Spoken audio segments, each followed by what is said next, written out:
ஒருவர் அவரது மகளின் திருமணத்தை நடத்தி தருமாறு என்னை அழைத்த போது அதற்கு மறுத்துவிட்டு அந்த திருமண நாளன்று சரியான முகூர்த்த நேரத்திற்கு சென்று திருமணத்தை நடத்தி வைத்தேன். அவர் அழைத்த போது மறுத்ததற்கு காரணம், என்னை அழைத்த ஏழை தொண்டன் எனக்காக ஏராளமாக செலவழிப்பான் என கருதித்தான் மறுத்தேன்.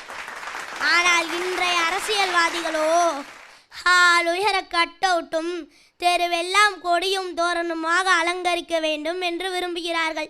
தமிழ்நாட்டில் 3 சர்க்கரை ஆலைகள் மட்டுமே இருந்தது.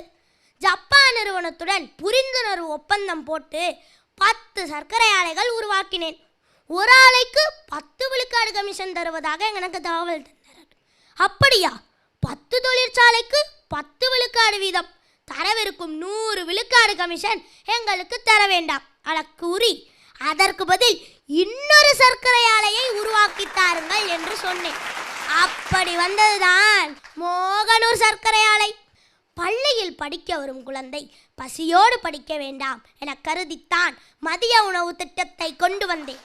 நிதிச்சுமை அதிகம் வரும் என அதிகாரிகள் தடுத்த போதும் நான் துண்டேந்தி பிச்சை எடுத்தாவது படிக்கும் குழந்தைகளுக்கு மதிய உணவு கொடுப்பேன் என சூளுரைத்து நான் கொண்டு வந்த திட்டத்தை மேம்படுத்தி முட்டையோடு உணவு வழங்குவதோடு மட்டுமல்லாமல் காலை உணவு திட்டத்தையும் கொண்டு வந்துள்ள தமிழ்நாடு அரசை பாராட்டாமல் இருக்க முடியுமாங்கிறேன்.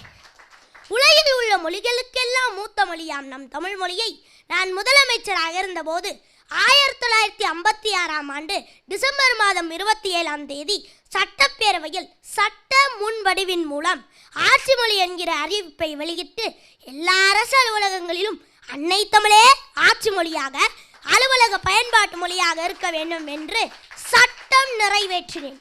இன்று அதை சரியாக பின்பற்றுகிற அரசு அலுவலகங்களுக்கு ரொக்கப்பரிசும் பாராட்டு பரிசுகளும் தமிழ்நாடு அரசின் தமிழ் வளர்ச்சி துறையின் சார்பாக வழங்கப்படுவதை அறிந்து மனம் மகிழ்கிறேன். பல்வேறு கனவுகளோடு தமிழகத்தை காண வந்த நான் கனத்த இதயத்தோடு திரும்புகிறேன். காந்தி பிறந்த நாளில் இறந்து போன என் ஆன்மா சாந்தி அடைய என் பேரன் பேத்திகளே, நான் கனவு கண்ட தமிழகத்தை எதிர்காலத்திலாவது உருவாக்கி தருவீர்கள் என்ற நம்பிக்கையுடன் விடைபெறுகிறேன்.